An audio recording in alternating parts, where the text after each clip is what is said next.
hukum. Ini sejauh mana peranan dari para penegak hukum terhadap pendidikan masyarakat kecil seperti itu.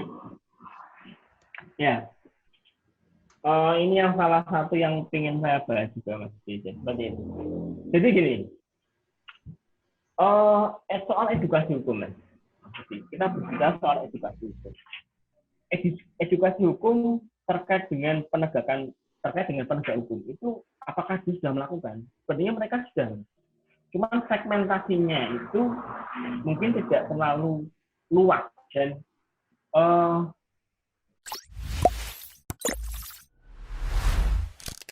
Jangan lupa subscribe channel Revians TV. Halo, jangan lupa ya subscribe channel Revians TV. Assalamualaikum warahmatullahi wabarakatuh. Halo guys, kembali lagi ke channel Revians TV. Dan kali ini kita akan membahas soal hukum ya.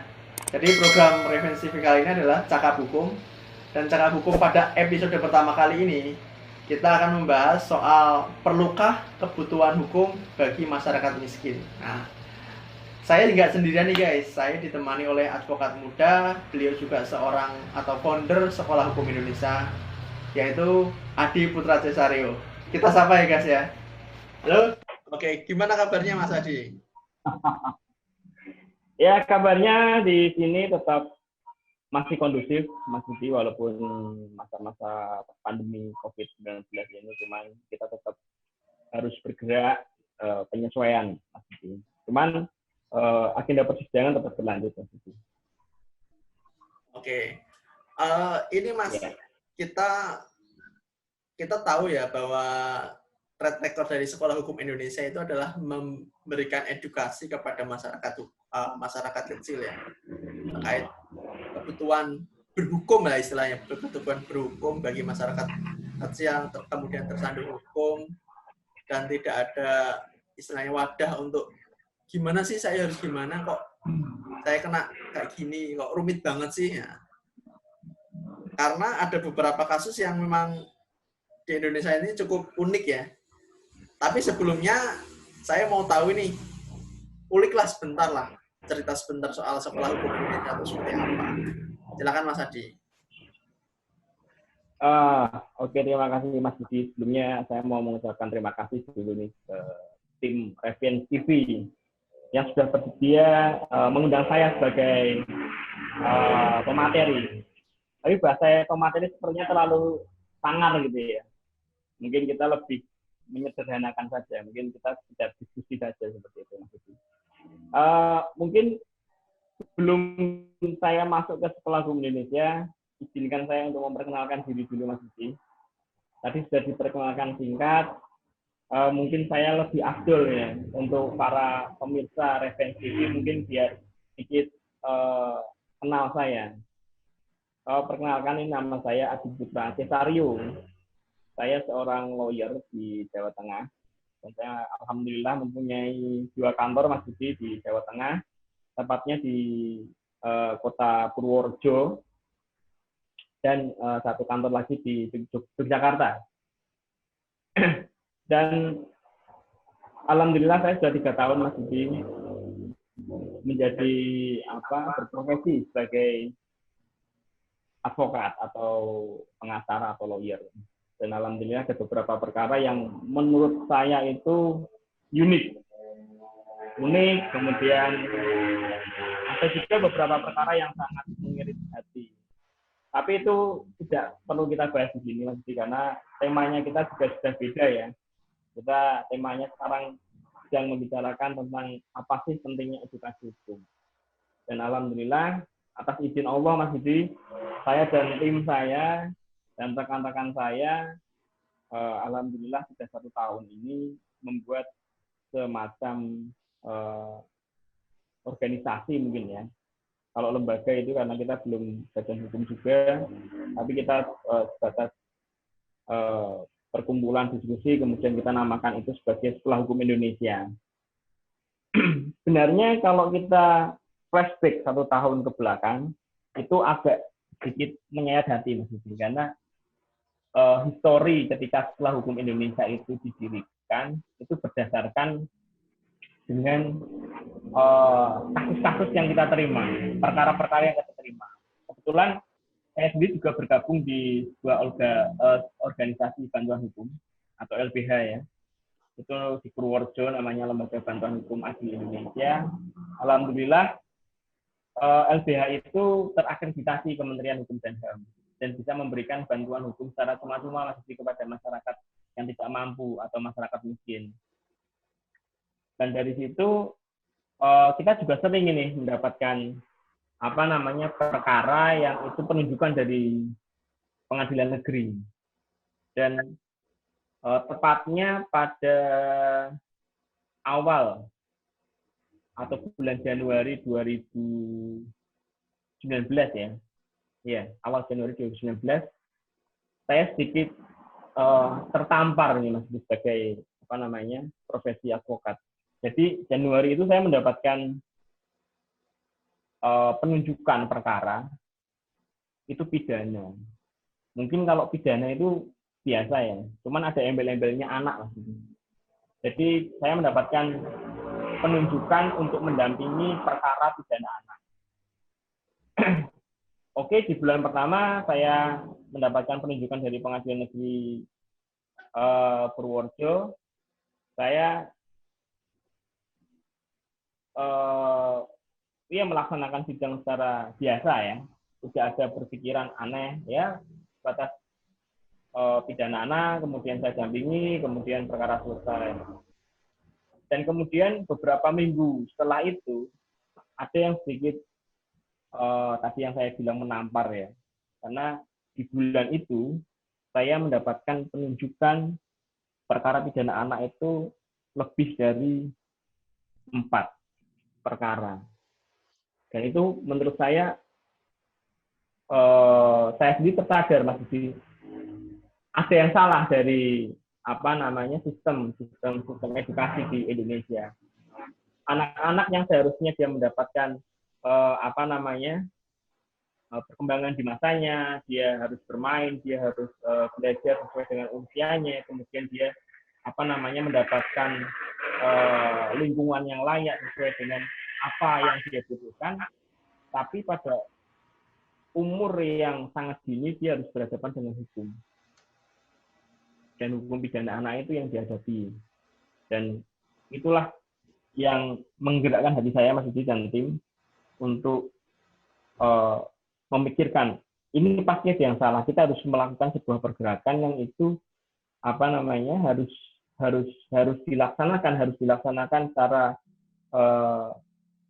cepat, karena ketika itu kita biarkan, maka saya yakin Indonesia mungkin tidak lebih baik 10 tahun ke depan, 20 tahun ke depan kalau itu dibiarkan seperti itu Mas Didi. Sehingga saya sendiri diskusi dengan teman-teman lawyer di Yogyakarta, kemudian ada sebagian juga dia lawyer dari Sulawesi, kita ada diskusi, kemudian kita satu misi, kemudian kita namakan sebuah pergerakan kita atau sebuah organisasi kita sebagai dengan nama maksud saya Sekolah Hukum Indonesia. Seperti itu Mas Didi. Itu histori singkatnya. Cuman kalau saya cerita lebih dalam lagi mungkin sampai meneteskan air mata. Kalau lebih dalam lagi nanti ini ya kayak Palung Mariana sedalam lautan. Sangat menarik sekali ya. Karena dari suatu istilahnya kegelisahan berarti kan. Kegelisahan pemirsa, kemudian timbul rasa ingin membantu ya istilahnya gitu kan. Itulah yang sebagai pemancing lahirnya Sekolah Hukum Indonesia. Nah ini Mas Adi, sebenarnya masyarakat kecil ini butuh nggak sih? Ini pertanyaannya simpel, lucu lah pokoknya, tapi butuh nggak sih sebenarnya? Mengingat ada ada asas hukum ya, namanya asas de ficti kan masalah. Apakah itu berlaku juga? Saya kan karena awam nih ya, apakah itu berlaku juga untuk orang awam? Karena orang di situ kan bilang asas de ficti itu adalah asas di mana seluruh warga negara tahu akan hukum tersebut gitu. Itu gimana itu? Butuh nggak sih sebenarnya? Iya butuh mas. Sebenarnya apa namanya kalau legal knowledge sebenarnya butuh mas. Cuman bukan berarti kita harus menghafal semua undang-undang atau semua pasal itu tidak. Cuman hanya kita butuh tahu apa namanya definisi secara global, kemudian kita tahu batasan-batasan saja kalau menurut saya.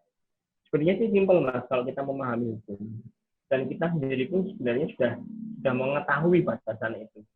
Contoh 2 kata saja yang kita terapkan pada otak kita ya, yang kita terapkan di mindset kita. Patut dan tidak patut. Itu sebenarnya sudah sangat cukup untuk memahami sebuah konteks permasalahan. Contoh, ada lampu lalu lintas ya. Kemudian ketika kita terapkan patuh pantas dan tidak pantas ya. Kita naik motor kecepatan 40 km per jam, kemudian lampu merah. Ketika kita meraba apakah itu pantas dan tidak pantas, pastinya tidak pantas seperti itu mas. Dan itulah konteks hukum itu. Kita membatasi, kita mengatur. Ketika tidak pantas, maka hukum mengatur hal itu. Kemudian ketika kita melihat di pasal Undang-Undang 22 tahun 2009 tentang lalu lintas juga, itu kan juga di sana ada mengatur batas kecepatan. Tujuannya apa? Ketika naik motor terlalu cepat, apakah pantas? Naik motor terlalu cepat melampaui batas kecepatan yang sudah ditetapkan, tentunya tidak. Seperti itu logikanya. Oke. Berarti memang apa namanya agak sedikit rumit ya. Di satu sisi rumit sekali. Di satu sisi masyarakat harus bisa memahami hukum, padahal masyarakat sendiri tidak memahami hukum, tapi hanya istilahnya menggunakan norma norma sosial mungkin ya, atau moral gitulah ya. Bagaimana moral itu bagus dan tidak bagus gitu kan kalau bicara soal patut dan tidak patut. Nah, sekarang kalau ini di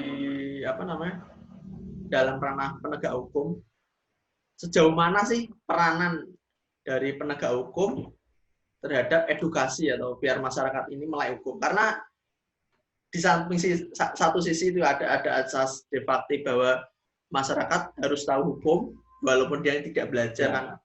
Nah, di satu sisi ternyata memang tidak tahu gitu loh soal hukum. Ini sejauh mana peranan dari para penegak hukum terhadap pendidikan masyarakat kecil seperti itu.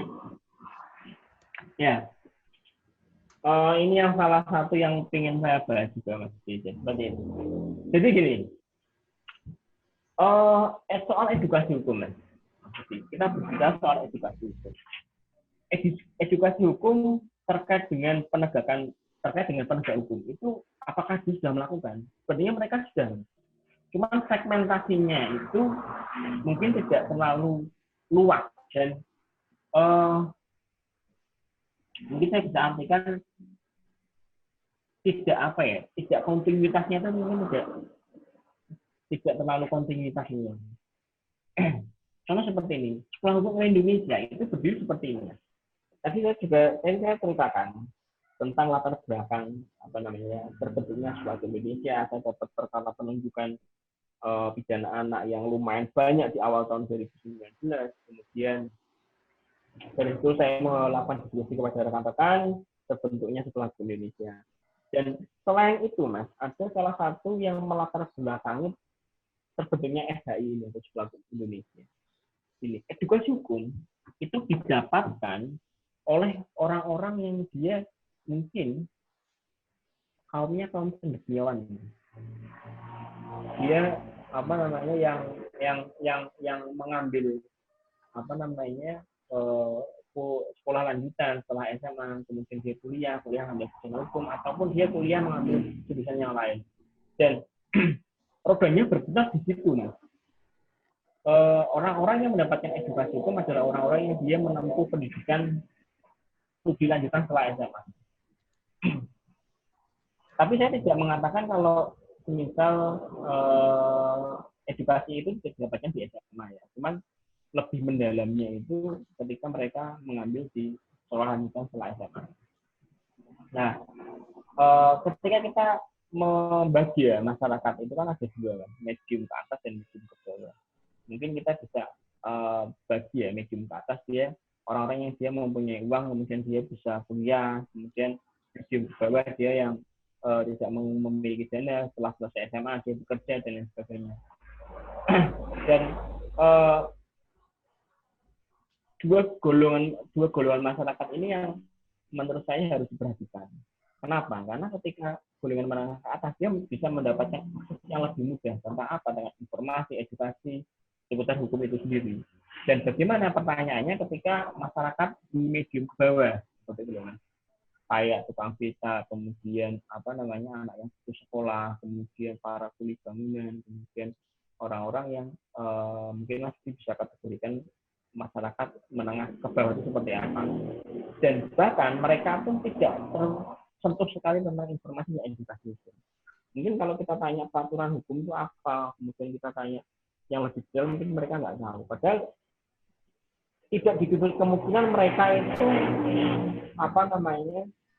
tersangkut masalah hukum yang mungkin mereka tidak pernah pikirkan. Dan itu sangat sekali mudah loh. Jadi kenapa dengan mengulik tadi tentang kakao, kemudian kayu bakar dan lain sebagainya, mungkin mereka tidak akan terbenak sedikit pun di pikiran mereka, terbesit pikiran di otak mereka bahwa dia akan dipenjara. Tidak akan. Dan itulah pentingnya edukasi hukum.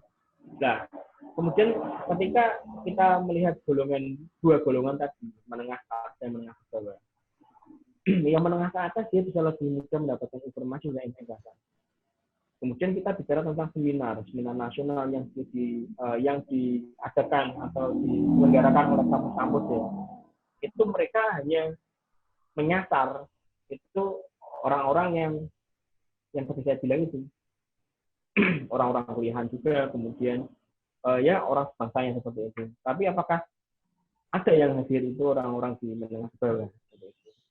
Dalam artian terkait itu kan? Saya bukan jamin tidak ada. Dan itulah yang terbesit dari pikiran saya, kemudian saya mengumumkan tim, saya bentuk Sekolah Hukum Indonesia itu.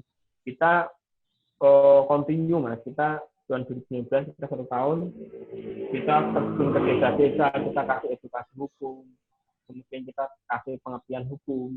Karena kalau kita lihat hukum itu pengertiannya juga tidak hanya mengatur Mas, tidak hanya ada pembatasan, kemudian tidak hanya ada sanksi saja, tapi sangat luas. Hukum ini sebagai ilmu pengetahuan juga. Dan itulah yang mendorong saya untuk membuat pergerakan ini. Dan tahun 2019 itu kita juga sudah melakukan satu gerakan. Jadi 1 tahun kita muter-muter di Jawa dan juga kemudian tahun 2019 akhir itu kita coba menyasar di daerah Sulawesi ya, kita ke sana ke Sulawesi. Dan di sana ternyata sama saja, edukasi hukum itu memang sangat dibutuhkan oleh masyarakat.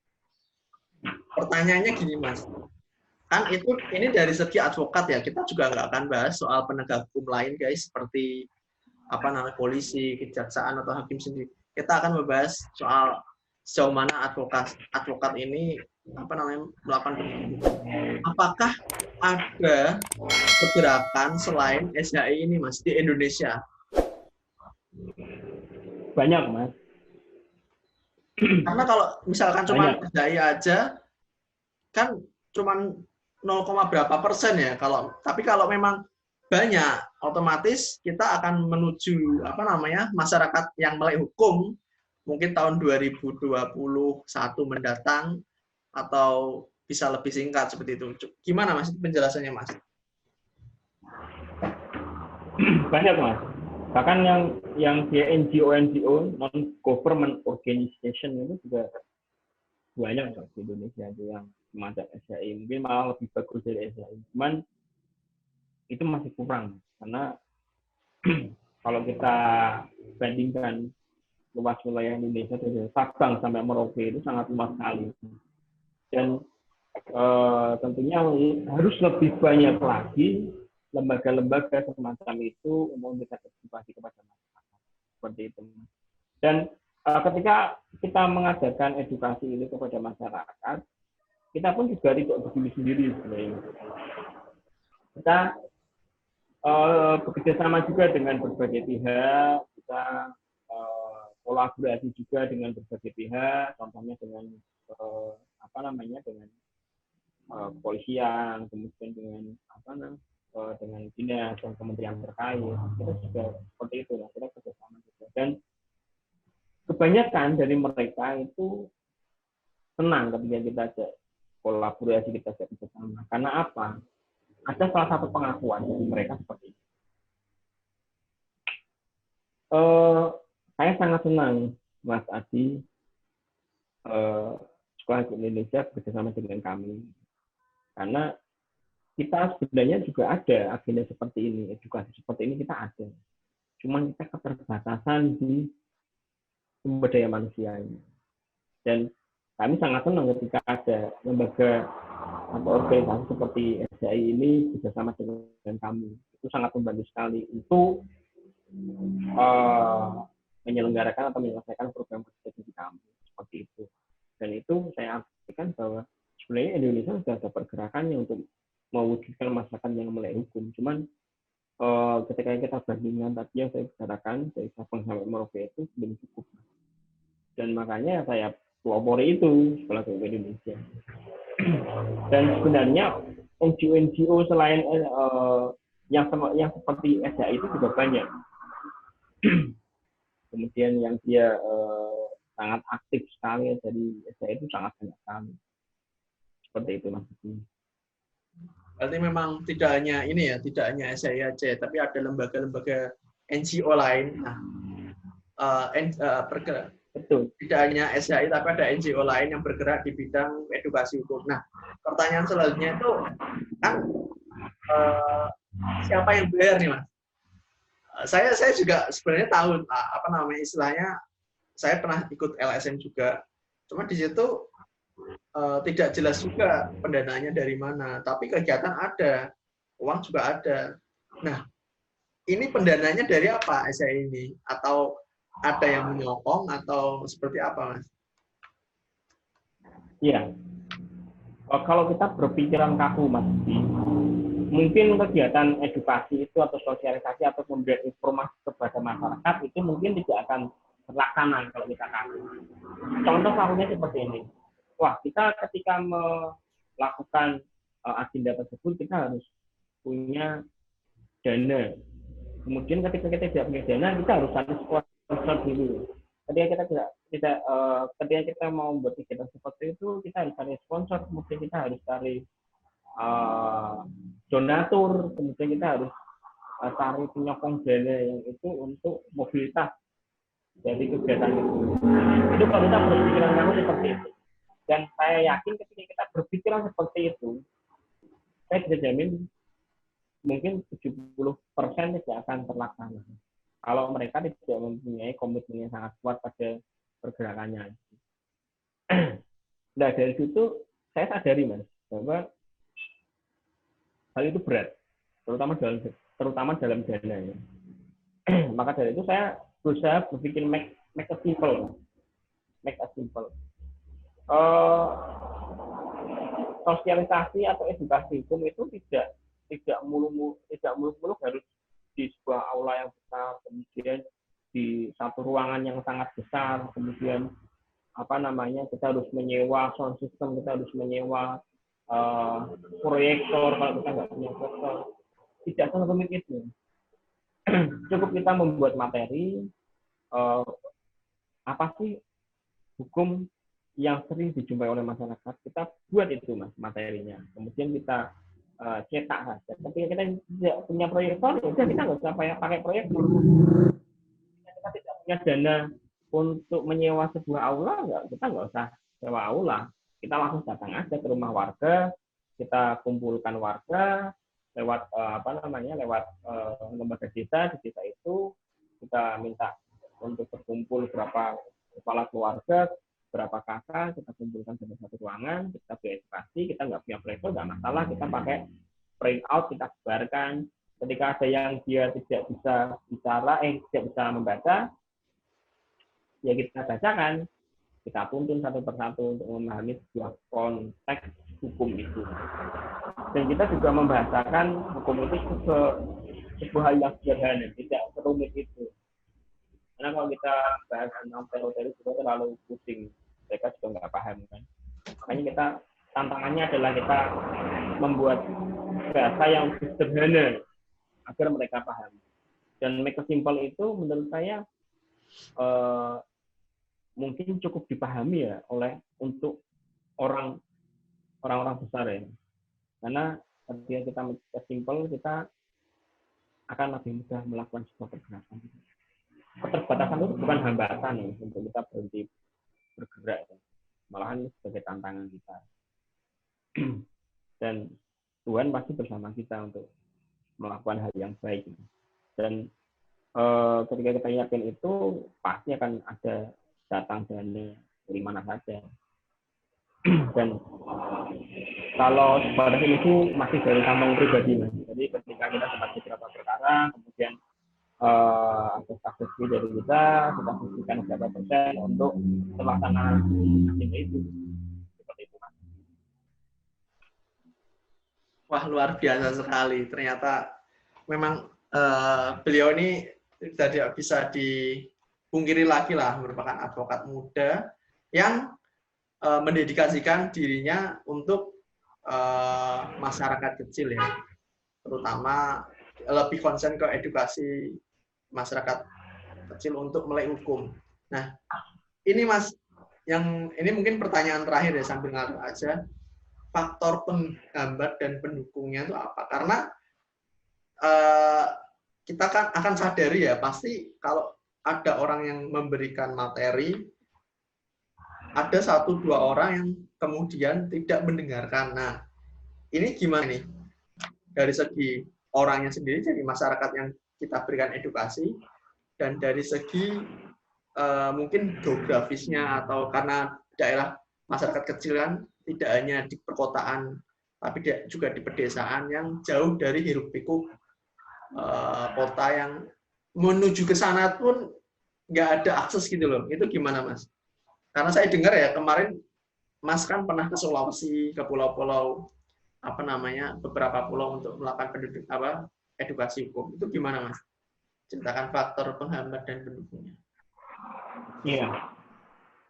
Kalau penghambat mungkin 90% hambatannya sangat besar sekali. Dan bahkan niat baik kita pun itu juga tidak 100% diterima oleh masyarakat. Dan banyak sekali juga ketika kita menawarkan proposal untuk melakukan edukasi itu di sebuah tempat, ditolak. Padahal ketika kita melakukan seperti itu, kita juga tidak merugikan mereka, kemudian kita malah membantu mereka, kemudian kita tidak meminta dana ke mereka juga. Dana yang kita keluarkan juga dari dana pribadi, itu juga ditolak. Dan itu tidak 1-2 kali, banyak sekali. Dan dari masa-masa pandemi ini kan sebenarnya beberapa agenda kita juga tertunda. Jadi yang sebelumnya kita sudah jadwalkan ini harus edukasi ke Kulon Progo, edukasi kemana harus tertunda karena pandemi ini, kita tidak bisa kemana-mana. Dan saya berusaha tidak berhenti di situ, Mas. Saya berusaha membuat komunitas di Instagram, kemudian di WhatsApp, untuk tetap saya aktif memberikan edukasi kepada masyarakat. Dan itu pun tidak serta-merta diterima dengan baik oleh mereka. Banyak juga ketika kita sudah memberikan pemahaman ke mereka, banyak yang keluar dari grup. Dan saya juga nggak tahu apa kesalahan saya itu. Apakah saya pernah ngomong asal dulu, tapi sepertinya tidak. Saya tidak pernah ngomong asal dulu. Dan grup itu pun juga pure saya hanya edukasi hukum, tidak ada yang lain, tidak ada menawarkan promosi tinggi badan kayak di Instagram itu, nggak ada, itu pure edukasi hukum. Dan tidak ada penawaran produk peninggi pelangsing atau penggemuk badan, nggak ada. Itu hanya pure seperti itu. Cuman ada beberapa juga yang dia keluar dari itu. Dan itu menurut saya salah satu penghambat juga yang paling besar selain dari luas jauhnya wilayah yang harus kita datangi ketika kita melakukan edukasi hukum. Ya, benar Mas Di. Kemarin kita juga yang saya ceritakan, saya dan tim itu membuat sebuah program di SHI ini. Nah, yang kita namakan Legal Tour. Legal Tour Batch 1.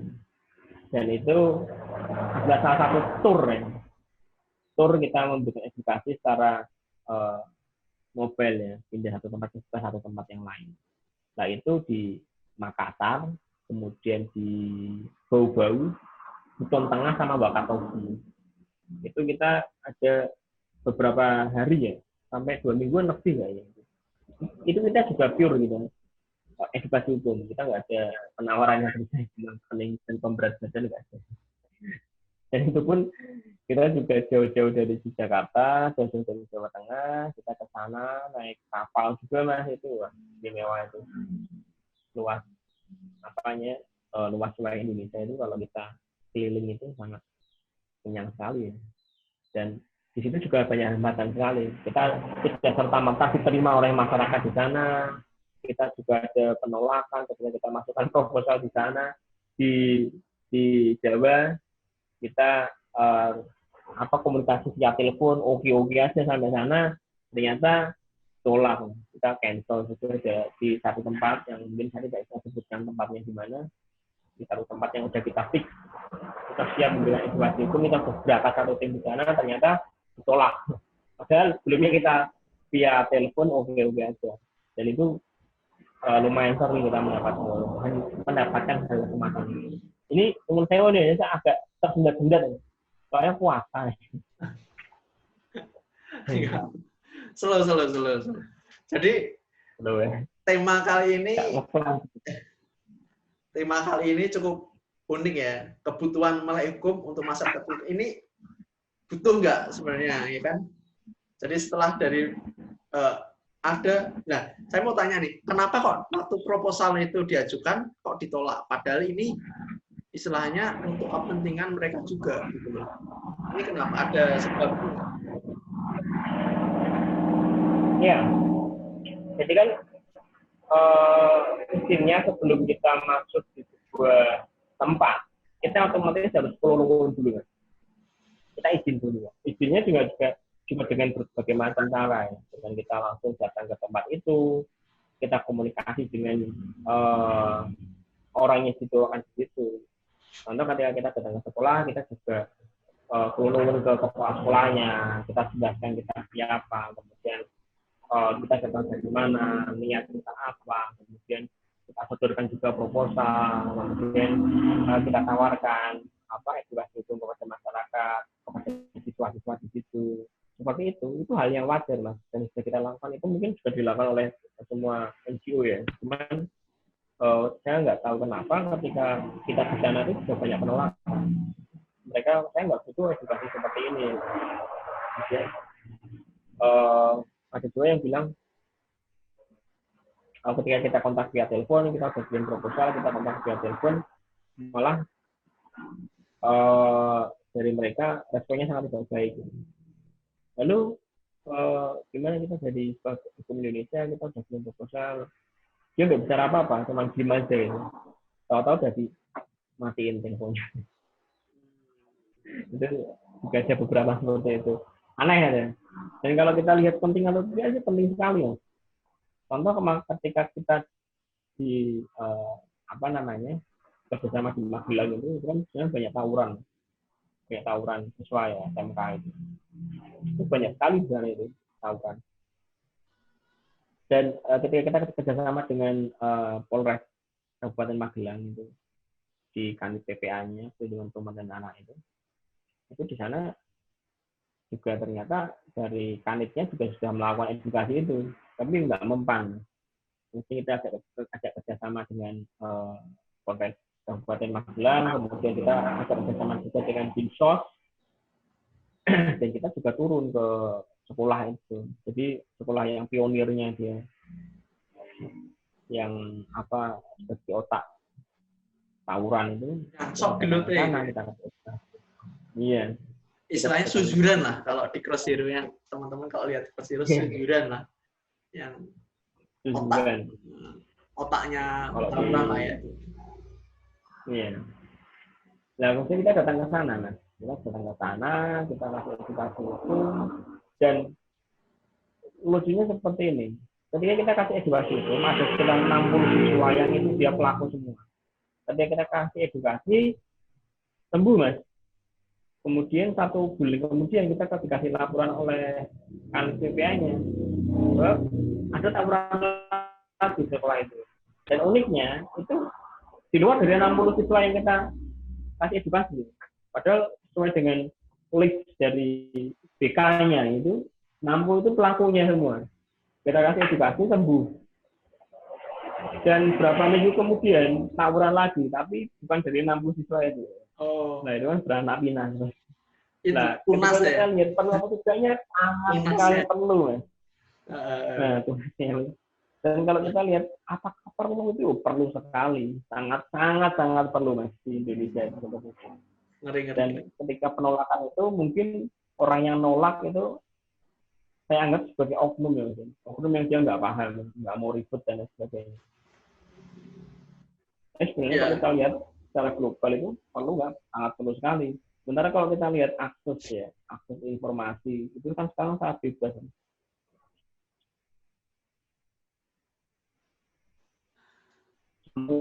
Orang update informasi itu sangat banyak sekali dan sangat bebas, nggak bisa tersaring.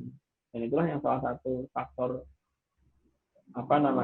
penunjang untuk terjadinya kenakalan remaja, terjadinya perilaku menyimpang di masyarakat kayak gitu. Ya. Oknum ya, benar. Karena beberapa kali saya pernah juga menemui oknum dari warga desa ya.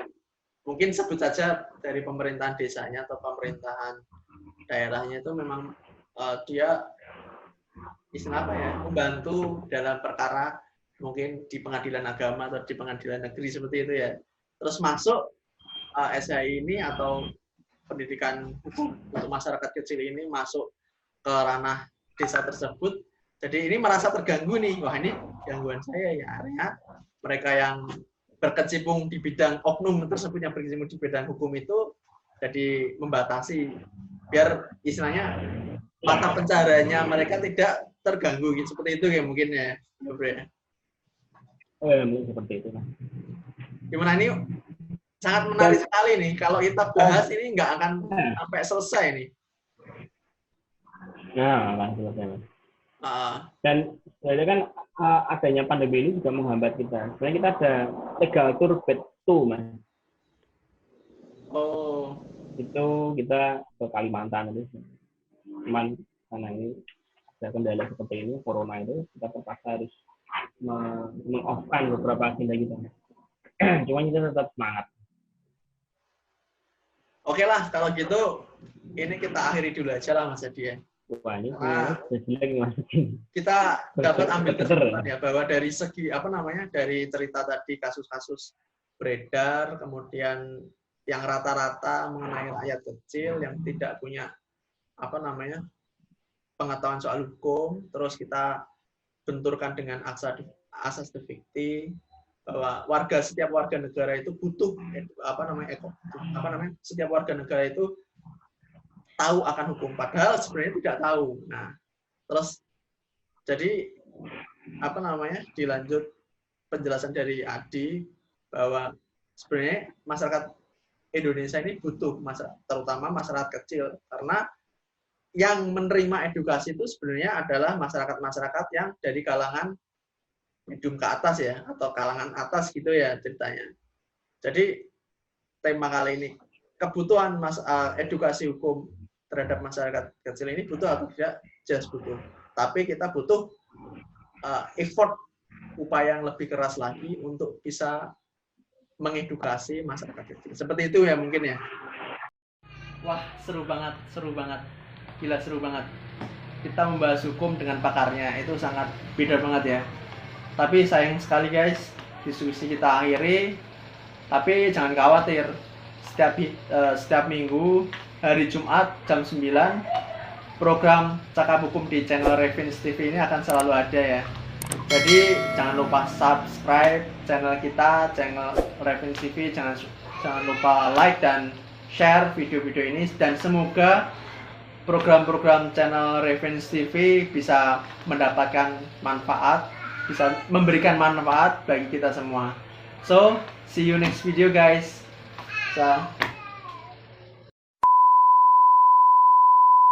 Ini info apa namanya, sedikit info ya, bahwa kita tuh sebenarnya satu rahim pemirsa. Jadi satu rahim dan satu perguruan, yaitu UNES tercinta, Universitas Negeri Semarang.